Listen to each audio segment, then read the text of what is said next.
listening to Living with ADHD and CPTSD, available on Apple and wherever you get your podcasts.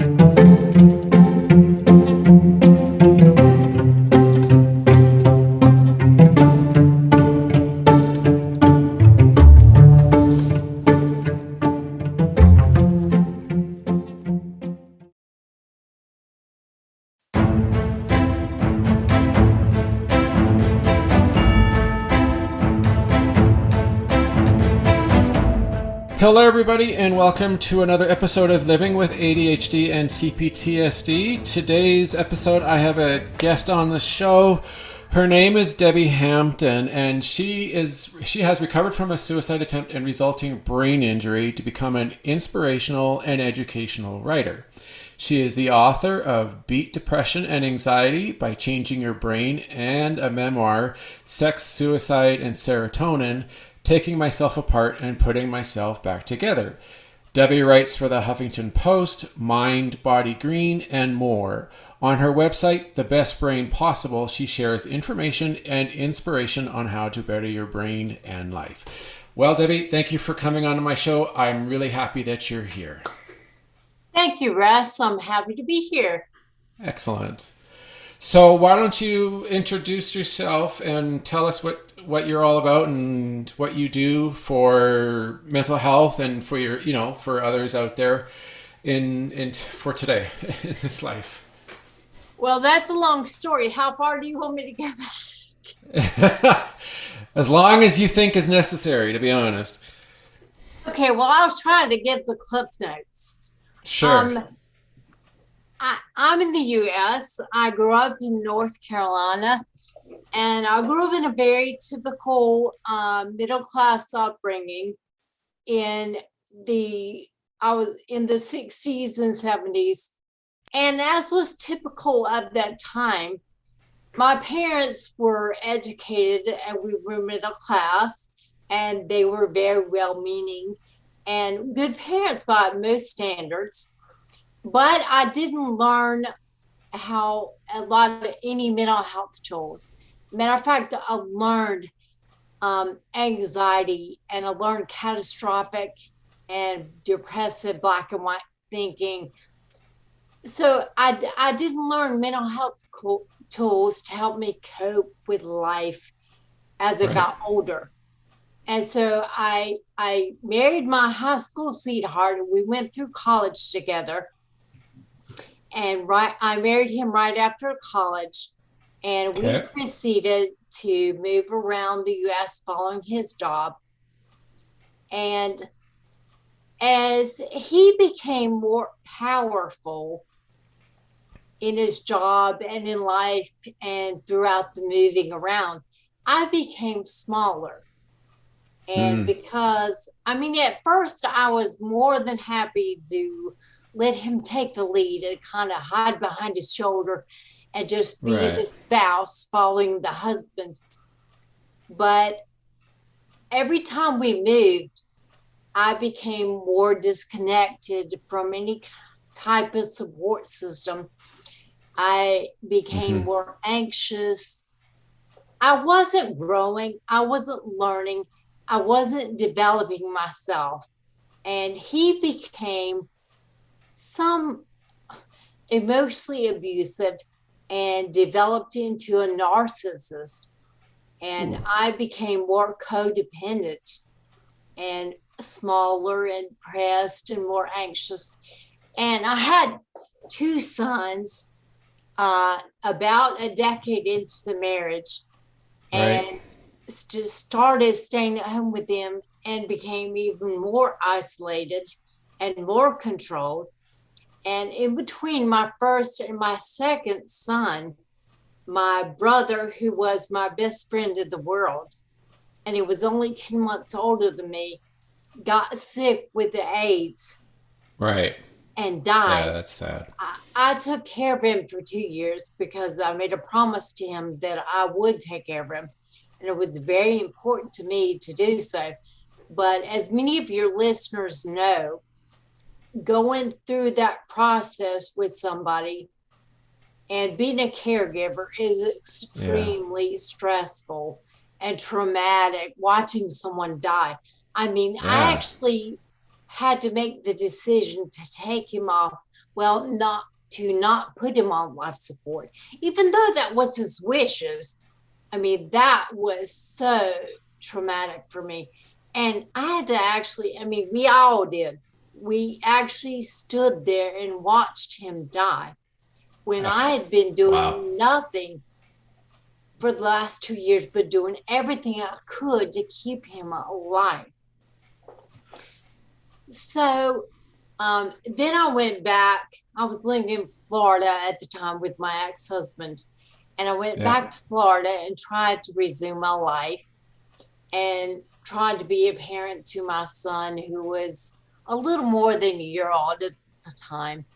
And I became pregnant with my second son because, I don't know, to me, that was kind of a way to move forward.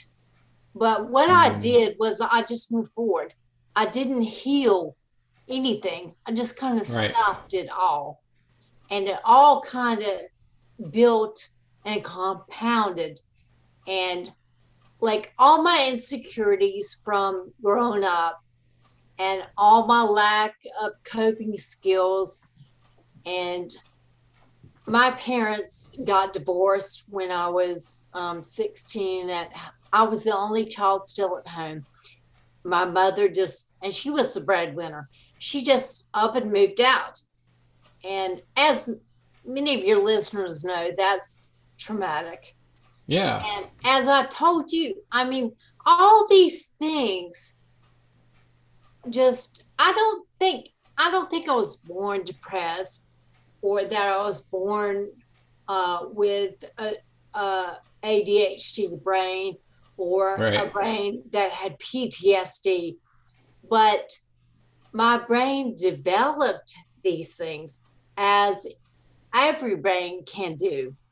Yeah, for sure. I'm not saying ADHD and PTSD aren't real, but our brains are the products physically. Their form and their function are the products of our lives. And what happens to us gets embedded in our brains and changes the way our brains operate. And Makes all sense. of that trauma and all of that stress over the years. My brother died in between sons, and then I had my second son, and the marriage just got worse. And there was a lot of emotional abuse, some physical violence, certainly physical, certainly emotional, verbal abuse. Right. And my mental health just got worse and worse. And I had no coping skills. And I did see a couple counselors, but they didn't really help. And I mean, it's kind of like trying to put the fire out with a squirt gun. I mean, Yeah. maybe it was too little, too late, but I tried it in my life. I think my youngest son was 7, and my oldest son was maybe 10. Okay. Maybe no, I'm sorry. The first time they weren't even that old. They were like 4 and 7. Right. And I was still with my ex-husband, and he was threatening me every day. And I'd been a stay-at-home mom for 10 years, and I had no means to support myself. And he was threatening me every day with divorce papers, and that he was going to leave me penniless and take the kids away. And after a while, with no support system, and telling me how horrible a person I was, I really started to internalize that. And I believed it. And I really started to believe that my kids would be better off without me, and that I was kind of a burden to everyone. Right. Yeah. And so that's the way I was thinking when I tried to do my life the first time. And I did end up putting myself in the hospital for about maybe a week, but I didn't have any permanent brain damage or anything. Okay. My ex-husband filed a restraining order against me, took the kids away, and my dad had to come down from North Carolina and get me, and I went and stayed with him for a month. And during that month, I was talking with the ex-husband, going to counseling and trying to get help. But my priority was getting back with my children. And I did. Right. I did go home and we reconciled.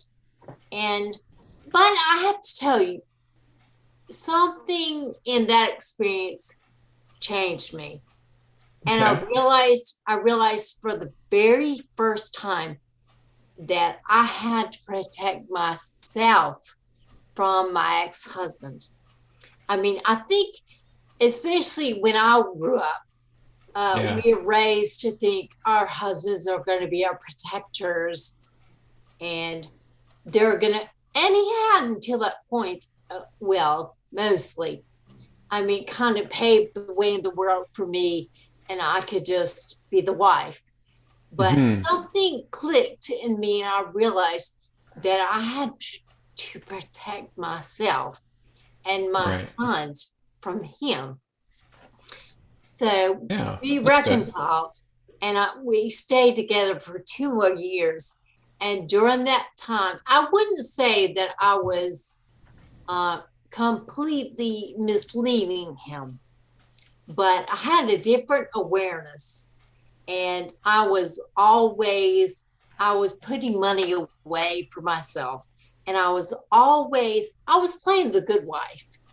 Right. I mean, I wasn't arguing. I was doing all the stuff I was supposed to do.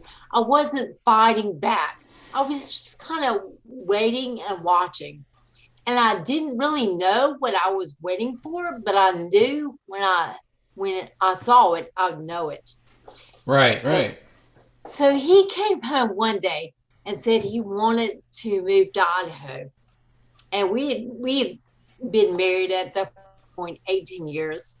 And Okay. we had moved literally 10 different times to different states. So about every 2 years, we would pick up and move for his job. And I went and looked at it. We went and did a look-see in Idaho. And everything about it just didn't feel right to me. I knew that it would take me further away from the East Coast and any type of support system I had, and that it would further empower him and lessen any power I had in the relationship. Yeah. So I told him I didn't want to go. And lo and behold, he came home and proposed the solution I'd been waiting for to me. He proposed that we had, he called it a, quote, commuter marriage, where he would go wherever his job took him, but he would put me and the kids in one location and just come back and visit. So I said, okay. And I let him buy a house in North Carolina, where I'm from and where my family is. And he moved, the moving trucks came to Florida and divided up the house just like we were getting a divorce, and took half the stuff to Idaho and half the stuff to North Carolina. And when I got here and the moving truck was unpacked and we were settled, I called him and said, oh, by the way, I'm divorcing you. I had filed for divorce in Florida. Oh my. So wow. That I had made a good escape, which I would never have gotten away with money or half the household goods or any of that had I not done it the way I did. But because I did it the way I did, he harassed me legally for the next decade. I mean, filed lawsuit after lawsuit. And he was earning a really good, he's a millionaire now. But by that time, he was earning a really good income. and he could afford to harass me legally. I mean, he would file all kinds of charges, and whether they were real or not, it didn't matter. I had to defend myself. I had to pay for a lawyer. I had to appear in court. So I would say after probably 2 or 3 years of this, and 2 or 3 years of just catastrophic dating, because my first instinct was to go find another man. Right. Which I really needed to work on myself. Yeah. But of course, I don't know. I didn't have any self-esteem or self-worth at that point. So one thing I did feel confident about was my looks. I'd always been okay in that department. So, I mean, that's where I thought my power was. And that's how I chose to use it. But what happened is I attracted a man that was very similar to my ex-husband. And I didn't say this, but my ex-husband was having affairs. He's married to the woman that he moved to Idaho with. Yeah. And the new gentleman that I was in a relationship with was doing the same. I mean, treating me like dirt. And I mean, I just got to the point where my ex served me with another lawsuit. Oof. And I was convinced that something was wrong with me and that I was stupid and I was hopeless and I couldn't support my kids. And I mean, he had me scared to death. And then I allowed this other relationship to be similar. Right. So my answer, because I had no coping skills, was again to end my life. And this time, I almost succeeded. I put myself in a coma for a week. And when I did wake up, I mean, I was very near death. And when I did wake up, my heart stopped. I had lung issues. I had a trach. Wow. When I did wake up from the coma, I couldn't speak. I had no memory. Well, I did have memory, but it was like prior to me getting divorced and all that. I mean, I thought I was still married. And I didn't know my second son had been born. Wow.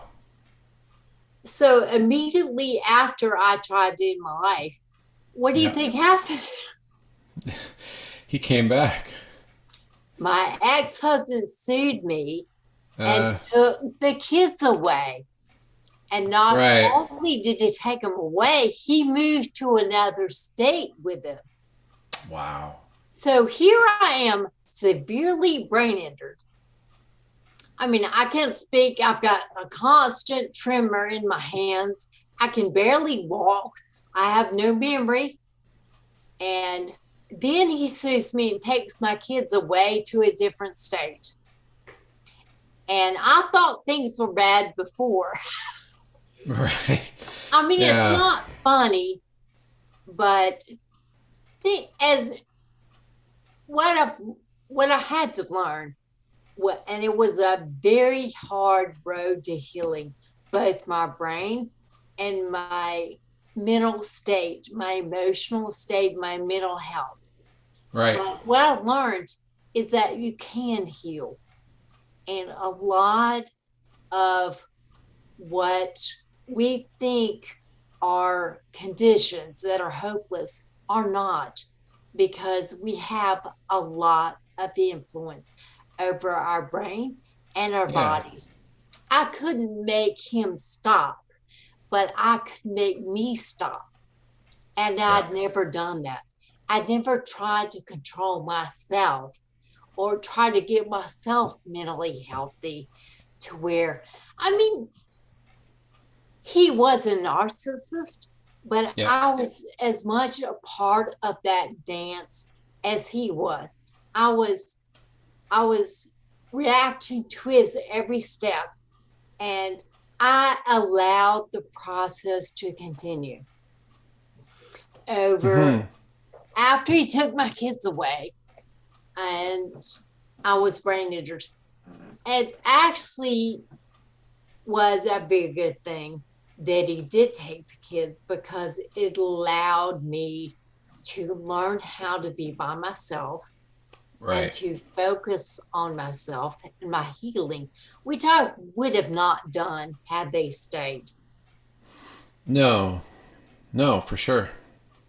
So Yeah. what I learned is I learned how to rehabilitate my brain from an injury, but Okay. also from anxiety, from depression, from being overactive. And like I said, we're all born with predispositions, and our brain may be Yeah. predispositioned a certain way. And I look back now and I can see where I was an anxious child and I had anxiety. I Right. didn't know that's what it was, and nobody ever diagnosed me. Yeah. But so my brain is obviously that way. Yeah.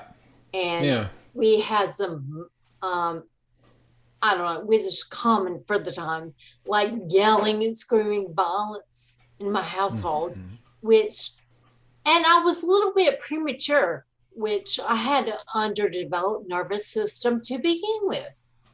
But what I've Okay. learned is I've learned ways to calm my nervous system. And I'll Right. Okay. probably Okay. always have a natural proclivity to anxiety, because I still do, and to PTSD, or Mm-hmm. to an overactive nervous system. But Right. what I've learned how to do now is not react, and not let my reflexes and my limbic system and my amygdala control my life and my brain. Right. And I anybody can do that. I'm not saying anybody can miraculously make PTSD or ADHD or any of their natural reflexes go away. Yeah. I spent 40 some years wiring my brain that way. It's probably always going to be the natural instinct. But I have learned how to stop and kind of Okay. pause and decide how I want to act and how Right. I want to behave and who I want to be. And sometimes that still is an anxious person that can't control the impulses. But more times than not anymore, I do better than I used to. And when you can control and calm your brain, your life calms way down. Yeah, Yeah. it's not full of the drama and the mess that it used to be. Thank goodness. No kidding. Yeah, I can totally see that. Yeah. It's interesting your description of everything that you've gone through, and then you're describing how you learn to calm to how to calm down and to control. Like it's like you're into complete control of yourself and what you do and how you feel. And I look at that and I notice there's so many similarities with that to someone who's dealing with trauma and always having triggers. And in order for them to start healing and to improve, they have to learn to have a better state of mind, like better presence. And in order for them to be aware of what is happening, because if they have no ability to be present and they have poor self-awareness, it's extremely difficult to have that ability to go, I need to, I'm aware of there's something wrong. I can step back and escape this, or calm down and be better prepared, or ready for what is happening, rather than allowing yourself to be overwhelmed and to feel all that anxiety and not be able to be yourself or be in control of what happens. Ross, It's so similar. I used to feel like a leaf just blown about whichever the way the wind was blowing. Right. But really what we're talking about is emotional intelligence. Yeah, yeah. And emotional intelligence gives me the ability to guide my life and gives me control over my life instead of my emotions controlling my life. And let me give you an example. It used to be, and it probably still is, but it used to be I could just get an email from my ex-husband. I could just see it in my inbox and my heart would start beating. I'd get that panicky feeling. And then, of course, I read it and I would feel like I had to respond or react to whatever he was doing or saying right away. But what I've learned, and I probably, if I saw an email, we hadn't communicated in probably, I don't know. The last time I saw him was when my oldest son graduated from college. Not youngest, I'm sorry. So it's been 4 or 5 years. But but I probably would still react. You can't control your body, and you can't control your body's initial response. Your brain and your body, number one priority is always to protect you. So it's going to respond. Whether it makes sense these days or not. And my brain would say, okay, I would get frustrated because I'd be like, there is no reason to get upset. Intellectually, I knew different. Yeah. But I still would have that reaction.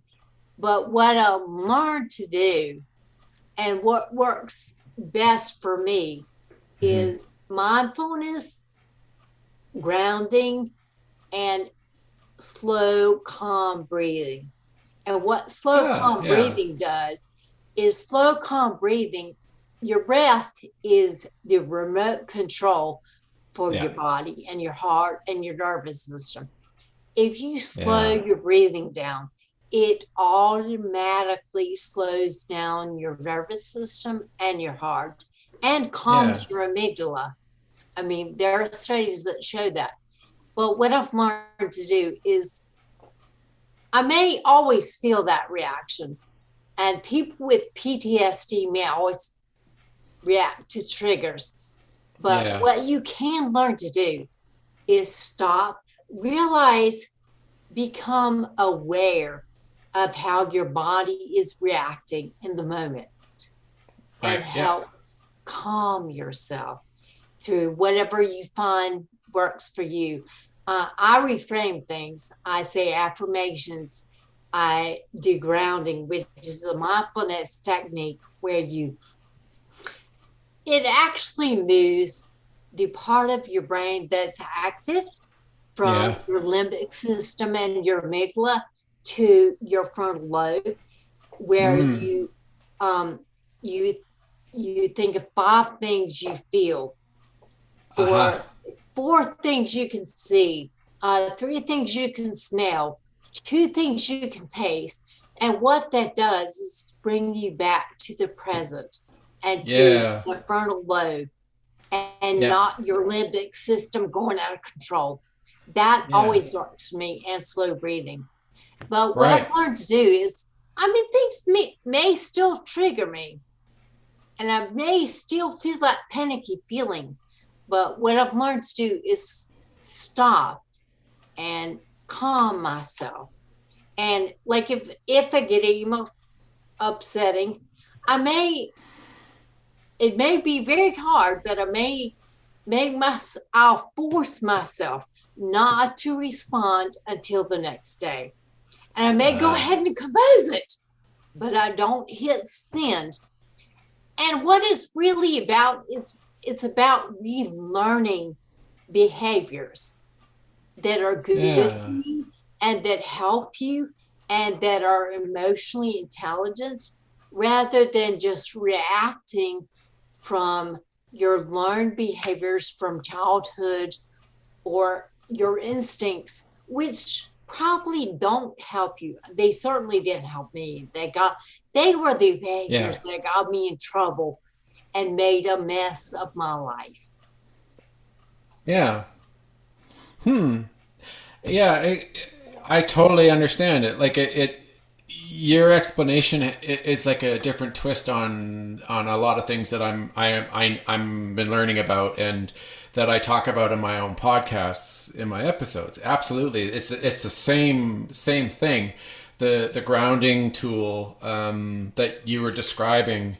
I was taught that at an early stage, and they call that the five senses grounding tool, and it allows you to refocus from like because you get triggered, you're experiencing that anxiety or the fear from your past that's it's introduced, you're experiencing it over and over, and so yeah, you need a way to come back to reality or to come back to the present time. And so that grounding tool is an excellent way of helping get there. And because it forces you to focus in on your environment and on yourself. And then and the idea is that once you get to the end, that you'll be able to come back to being in the present time instead of being triggered and not being able to be in control of what is happening. And Well, yeah, one thing I haven't explained, Russ, is sure. that your brain is neuroplastic. Yeah, And what right. that means is your brain changes based Hmm. on input, Yeah, based on incoming stimuli. And when we're young, our brains are like sponges. yeah, Everything is changing our brains, every experience. yeah. So your brains basically become shaped and wired according to your environment. And Hmm. you learn your emotional reactivity and the sensitivity of your amygdala based on your environment. Right. If it's violent, if you're neglected, if you're impoverished, if one of your caregivers exhibits anxiety and stress, or depression, Hmm. basically your brain learns that. Yeah. And our brains, they used to think our brains were hardwired as adults, Right. but they're not. That is completely wrong. Yeah. It is a little harder as an adult to change your brain, to neuroplastically change your brain. And I have a blog on my website called The 10 Fundamentals of Neuroplasticity. Okay. Yeah. And it does require focused attention and repetition, but Right. you can change your brain. And matter of fact, neuroplasticity is how addictions, habits, learning, it's how our brains form memories. I mean, it's how our brains process what happens and Hmm. store it. And a lot of this is subconscious until we grow up and we become aware. Oh, these are habits. They're subconscious habits. I Yeah. don't have to act that way. I can choose differently.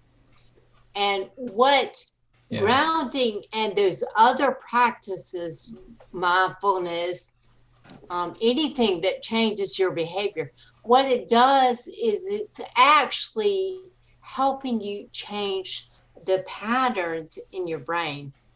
And Mm-hmm. and all of them calm down your amygdala.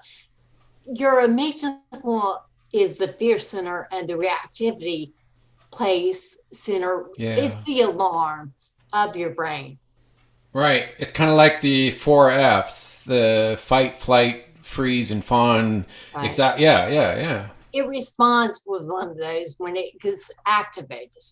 Yes. And if you have PTSD or you've experienced trauma or childhood adverse experiences, Yeah. your amygdala is on high alert and Yeah. might overreact to every little thing, or it's always on and it never turns off.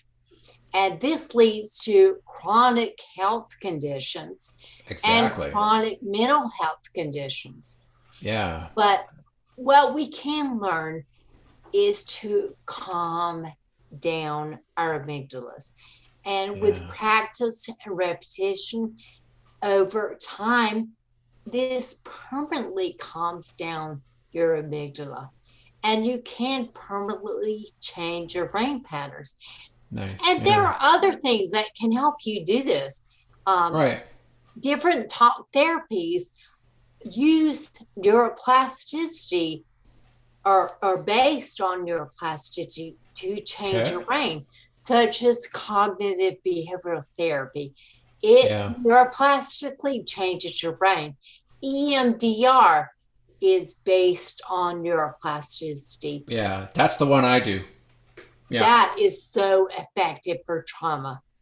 Mm-hmm. They're not really sure why it works, but they just know it works. Yeah, Something about the eye movement and storing memories. Yeah. But have you heard of neurofeedback? Yes, I have. I did that extensively to heal from my brain injury. But what it does is it's a non-invasive therapy where they attach electrodes to your head. Right. And they actually retrain your brain waves.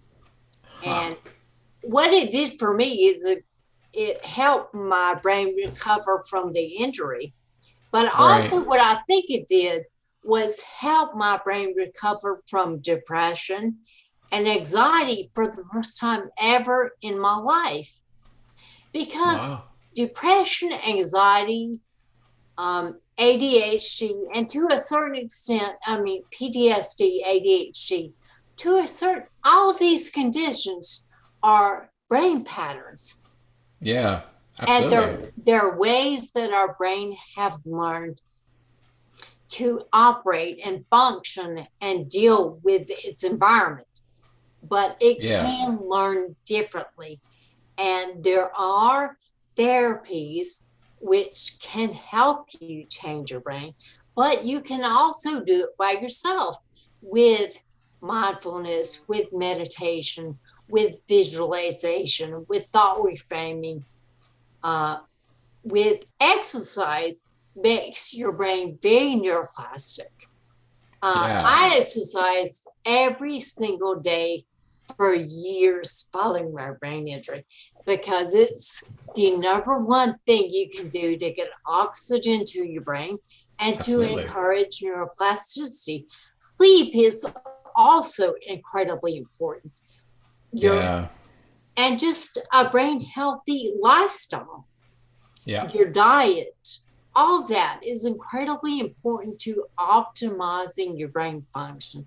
And when it comes down to healing from PTSD, ADHD, depression, anxiety, anything, it's about having a brain healthy lifestyle and encouraging your brain to operate optimally instead of the way it was wired without your intent as a child or through your life experiences as an adult.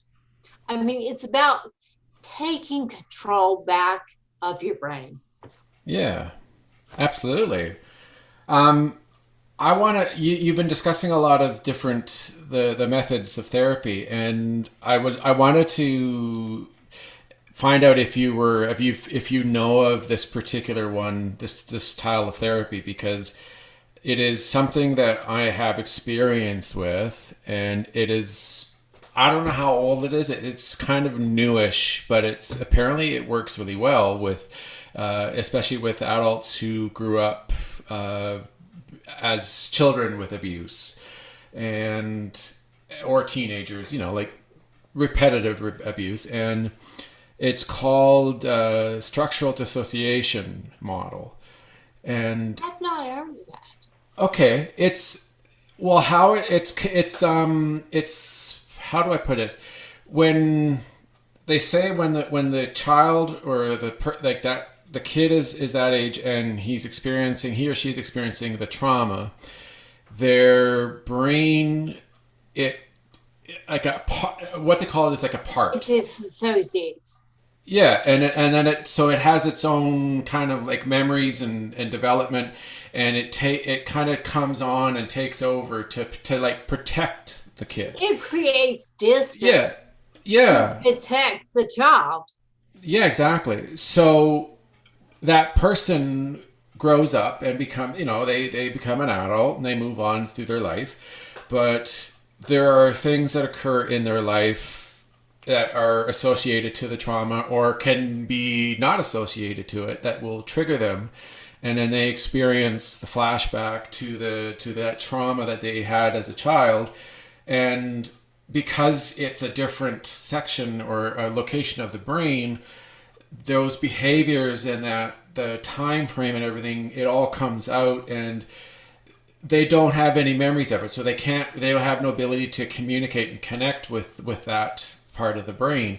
And so they do the process is to do a 4-step process, like a work where you learn to identify that part, and then you do like you get information, like you get a history of it, what happened to them when they were a child, and then what you do is you kind of give it like you're being a parent to it. So you give it love and you give it respect, and you say that it was doing a great job when it was at that time, and you're trying to kind of like update and gain the trust of it, so that the neural pathways, or as you call it, like the neuroplasticity, it builds and the connections, so that eventually the idea is that if you get a trigger, integration, if you get a trigger at some point later, that you will be fully aware of it and you'll be able to stay in control and be the adult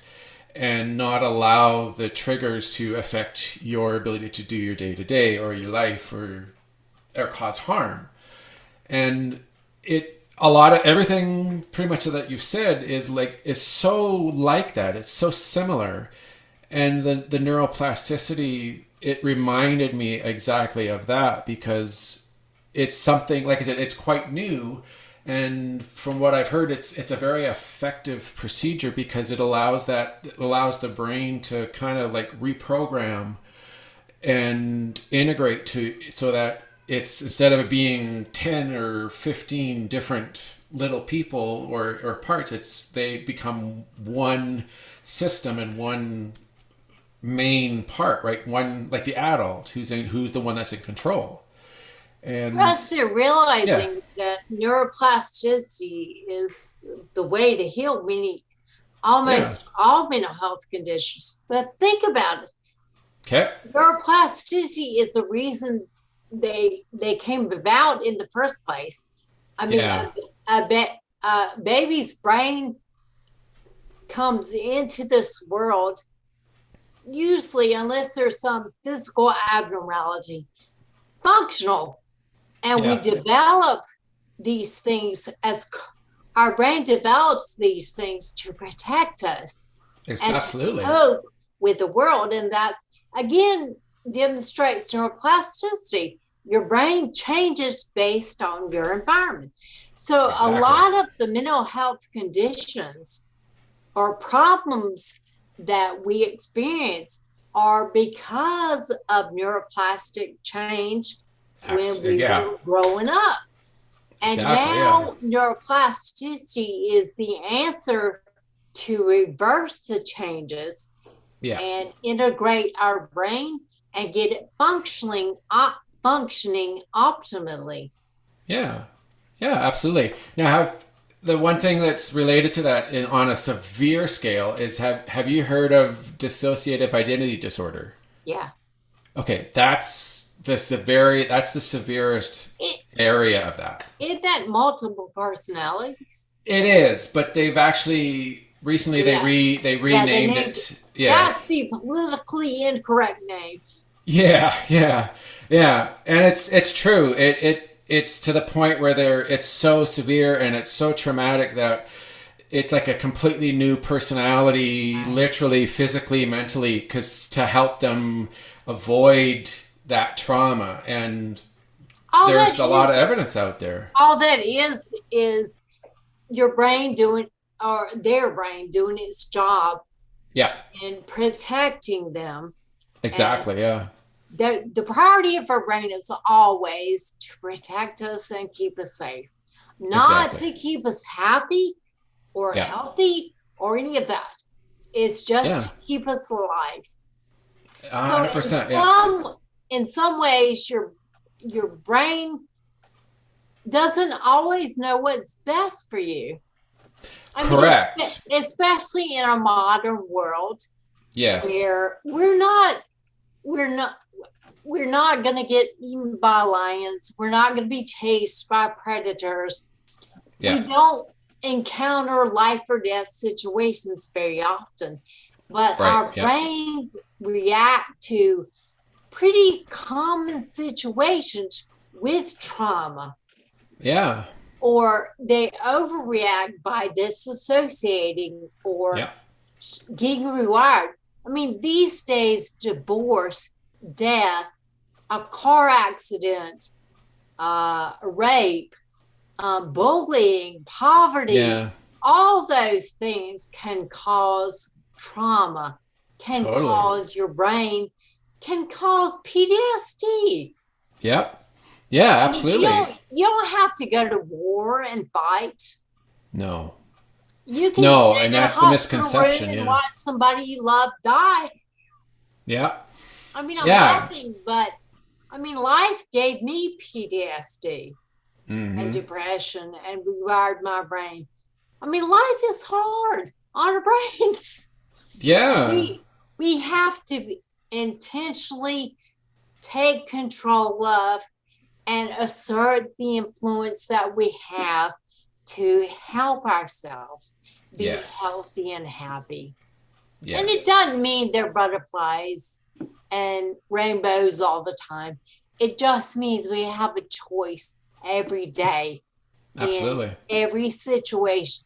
Am I going to help myself or am I going to hurt myself? And I Right. choose to help myself these days. Yeah. You're absolutely correct. And there are more people out there out that don't even have any idea that they're experiencing that.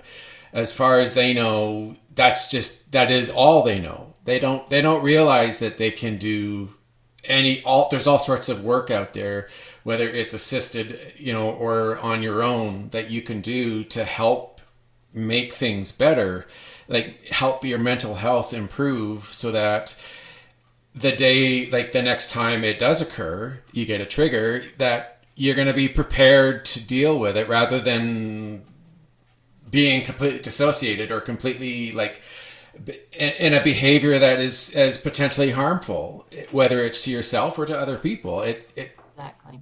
Yeah, and there's probably a large percentage of us that do need some sort of assistance or help, or even just a checkup once every couple of months or so, or however what is suited, just to help them.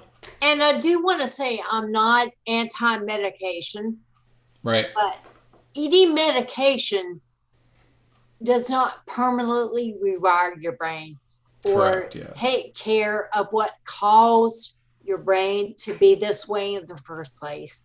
Yeah. What medication can do is it can help diminish the symptoms enough, Right. so that you can do some of these other things, which you Yeah. may not be able to without medication.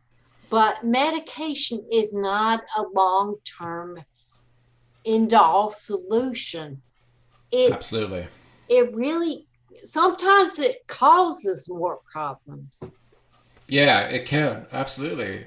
And that's proof. There's proof of that in other countries where getting medication for mental illnesses or mental like to help is extremely difficult because they're well aware of the negatives that can come from it. And this isn't something that should be taken lightly by by any means. It can be helpful, but they have to understand that if you just don't start taking a pill every day and then Right. expect to be, hey, I'm fine.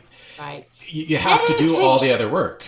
medication is most effective, and any treatment is most effective when you have a very pronged approach with maybe medication, exercise, therapy, Yeah. diet, different kinds of therapy.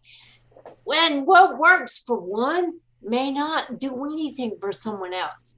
You've Yeah. got to find the right mix of what Yeah. works for you to Absolutely. calm and rewire your brain and improve your Yeah. life. 100%.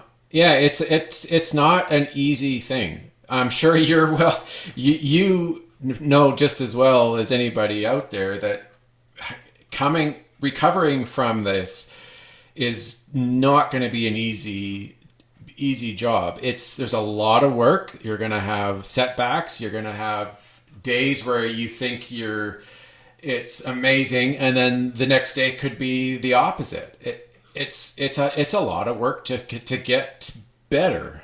Well, Russ, I would encourage people not to even think of them as setbacks. Right. I would Okay. I would just think it's normal because what you need to come to realize is that life is up and down and hard and easy. And what learning mental health tools and Yeah. emotional intelligence allows you to do is when the challenges come or the low parts hit, Yeah. you're like, okay, I know how to deal with this. I can Right. I can handle this. I can manage this. But what for me, mental health is a lifestyle now. I mean, Yeah. it's That makes sense. exercise every day. It's thought reframing. It's meditation. It's mindfulness. It's learning to slow my breath. Learning when I'm panicked or when I'm depressed or having negative thoughts that aren't true. I Yeah. mean, I don't think anybody is ever going to, maybe the Dalai Lama does, but I don't think it's realistic for us to think we're going to get to a place and we're good. I mean, life is a roller coaster, Yeah. and it's about getting to a place where when the tough times and the low points hit, you can handle them and Yeah. you know how to get out of them, or not even out of them, but you know how to walk through them and to Right. get to the other side, and you know there's another side.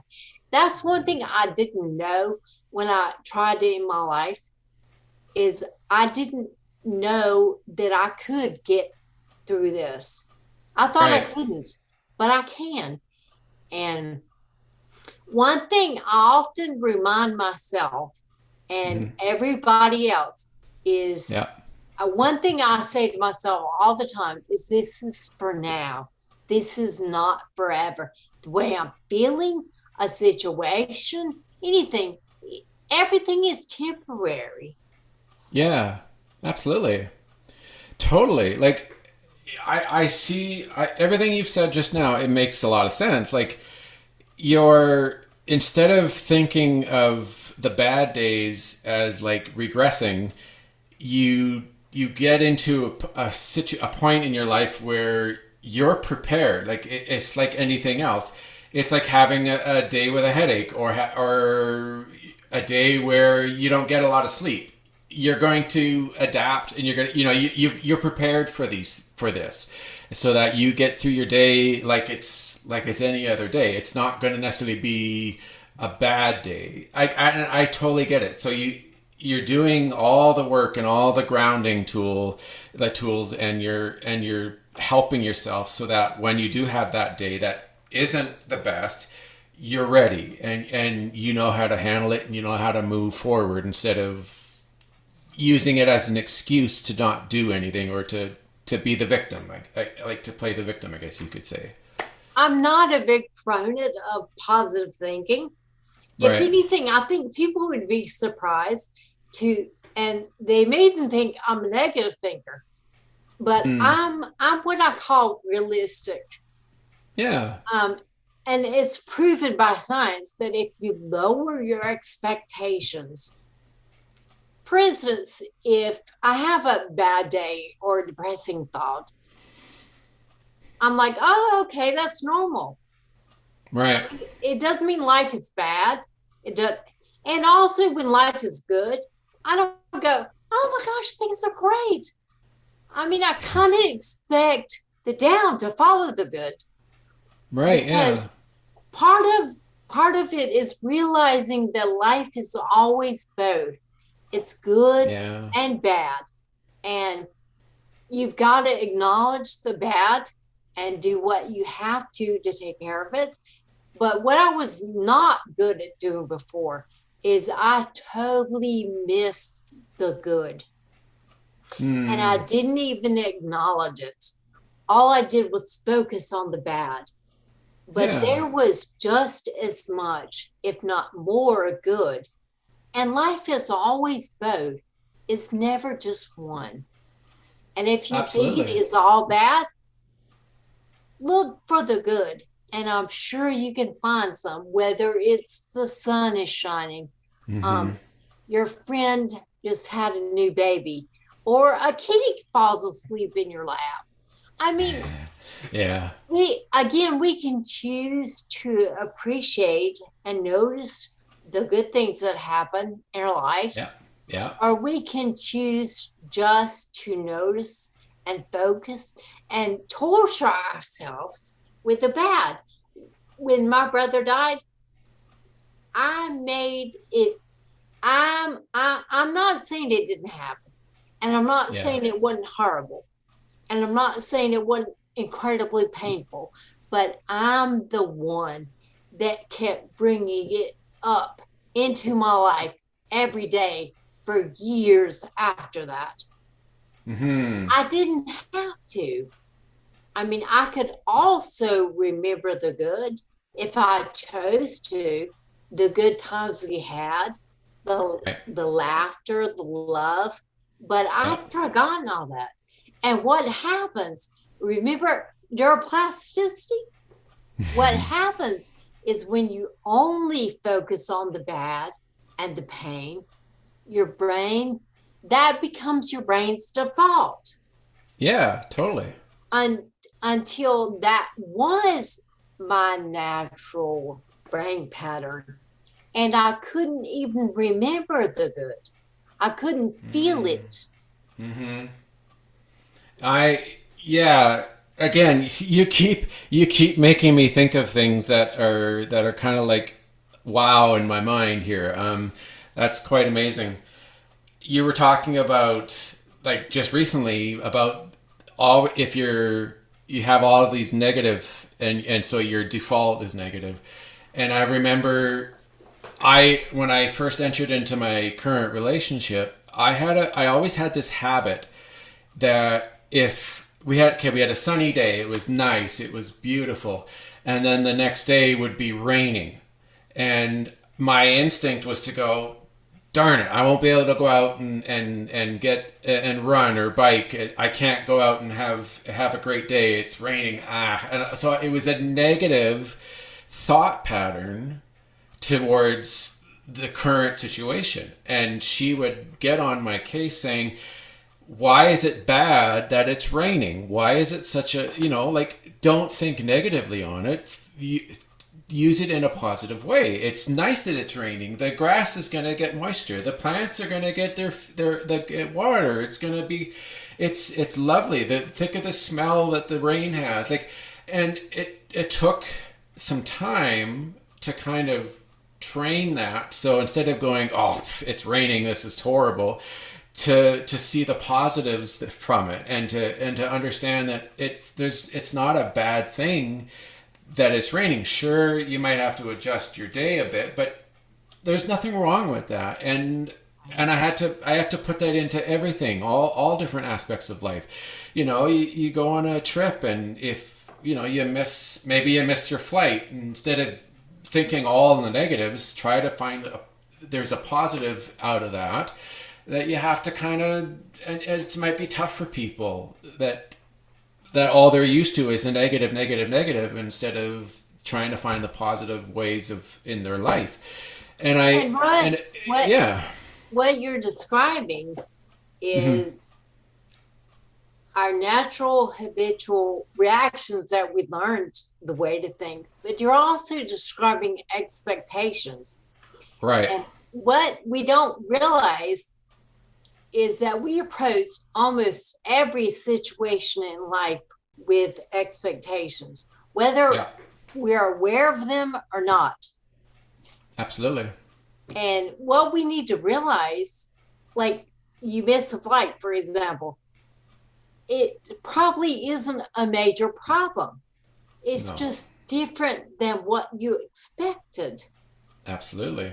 And what we need, see, that's one way we can train our brains to calm down and tell your brain, okay, it's not a problem. It's not a life or death situation. It's just different. And different doesn't mean bad. Different can be good. If you think about it, different is the only way good things come in our lives too. No kidding, yeah. A new job, a new relationship, anything new is different. Yeah. Different. And our brains are wired to approach anything new or different or novel as apprehensive or anxious or stressful. Yeah. And that's one case where we have to insert our frontal lobe thinking and overpower the limbic system, emotional system, and say, wait a minute, that's not bad. It's not bad that it's raining. It's not bad that I missed my flight. Now I get to sit in the airport and read a book. Yeah. And relax for 2 hours. Whereas I was feeling rushed and stressed. Yeah. And we need to stop and ask ourselves, is anything, our reactive program thinking, we don't have to believe, and it's not always true. And that's the opportunity that we have to choose how we want to think and how we want to believe. And if we do that over time enough, with enough repetition, you do change your brain patterns. Yeah, totally. Exactly. And I have a really good example, not necessarily a real example, but someone could miss, let's say they're trying to catch a taxi and they miss the taxi, and the next one that they get into, there's a person in the taxi that, for all intents and purposes, could become a really good friend, or maybe that person that you'd be together forever with, or their life partner. And if they automatically are like, and that's, I missed the taxi, I'm going to be late, and then now they're all angry, and that person sitting in that car is not going to really want to talk to you.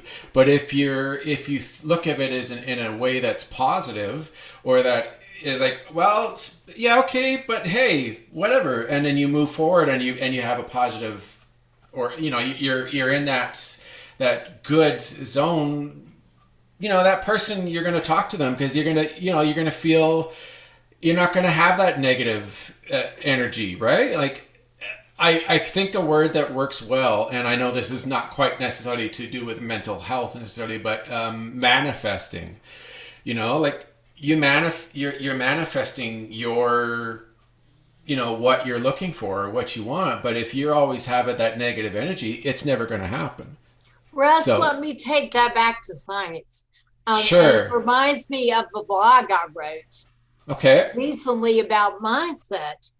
mm, And it was about how mindset influences your body and your reality.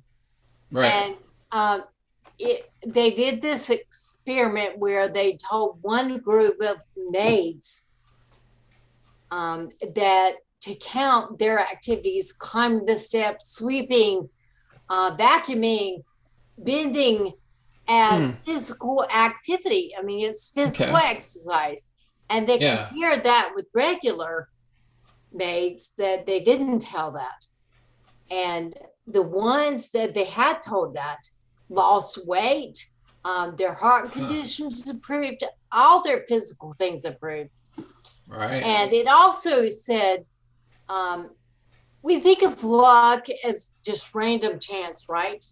yeah, Like we have no influence. But scientifically, they found that we do have influence over luck. nice, And do you yeah, know who the luckiest people are? no, The ones that look for opportunities. right, that And makes a lot of so sense. I after I wrote the blog, okay, I thought, okay, I'm gonna put this into action. I'm gonna see. I work at a local university, Okay, and I have to fight for parking with all the kids. And I've yeah, gotten into the habit of just pulling into the athletic stadium, which is about a 10-minute walk from where I work. But mm, I'd gotten into the habit of doing that because I could always find a space. yeah, But I thought, okay, after I write the blog, I thought, okay, I've never really looked for a parking space.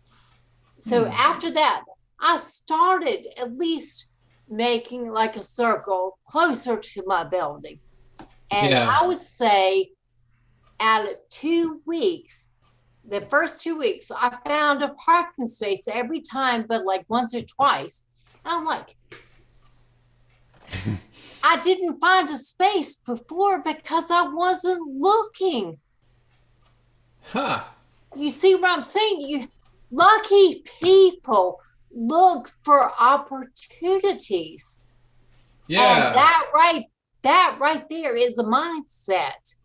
It's a mm-hmm, mindset to look for the positive, look for the possibilities, look for opportunities. Remind yourself, not just look and focus on the negative. absolutely. That makes so much sense. I thought that was interesting. It was No interesting kidding. for me. No, that is interesting. I see where you're going. What that entails. It makes a lot of sense. Well, Interesting. Okay. it it goes with risk taking or Yeah. doing anything in life. If you don't try, you You'll don't never do it. fail, but you Yeah. never succeed either. Exactly. There's a. I'm going to give a sports quote. I don't know if you're familiar. We had a professional hockey player, Wayne Gretzky, who played here for a number of years, and his Pardon. famous yeah, his famous quote is that you 100% of the goals you never get if you never take it, like if you never shoot. It's 100% that you'll never get. And so it may not be exact words here, but it basically was that is that you 100% of the shots you never take, you never score. So if you don't take a chance, you will never achieve that. Like you might have to regroup or change things up a bit or try different, but if you don't even try, you will never get it. And you don't even have to try, really. Exactly. I mean, you do, but what you have to do before that is look Yeah. for opportunities to try. Yeah. And if you're 100%. not even looking, you're not going to see them. Nope. 100%. You're right. You're absolutely right. If you don't look, you won't find them. 100%. All right. Excellent. Well, that's a great way to end the episode here. Okay, everybody. This was very amazing, and I really was happy with this. This is quite the interview. I'm very impressed with the information that I've been given, and I hope my audience gets a lot out of this as well. This is definitely very educational for myself too. All right. Well, thank you for coming on the show, Debbie. This was amazing. I had a great time talking to you and getting to know your side and your background. And I'm going to read a lot of all your blogs, and I'm going to see what I can do. I'll put them in the main page of my podcast so that my listeners can check it out as well, because I'm sure they'll be definitely interested. Thank you, Russ. I could You're talk welcome. about this forever. I'm sure. If your readers do want more information, just go to thebestbrainpossible.com. Yeah. And there's a lot of the same kind of information about neuroplasticity, or changing your mindset, or changing your brain to change your mental health. Right. Well, which is excellent. And it's amazing how things, like, different, the way it's worded and the different presentation, how similar, like, they're, if you really think about it, they are the same. It's just everybody has their own way of presenting it, but it is the same. We are all have brain conditions. Our brain, it's just different ways it comes out in behaviors. Yeah. And absolutely. we all have the ability to influence our brains. Totally. I agree. Absolutely. And there's a lot of evidence to prove and to say that is 100% true. All right. That's it, guys. Okay. Tune in next week for another episode. All right, everybody. Thanks for listening. Bye for now.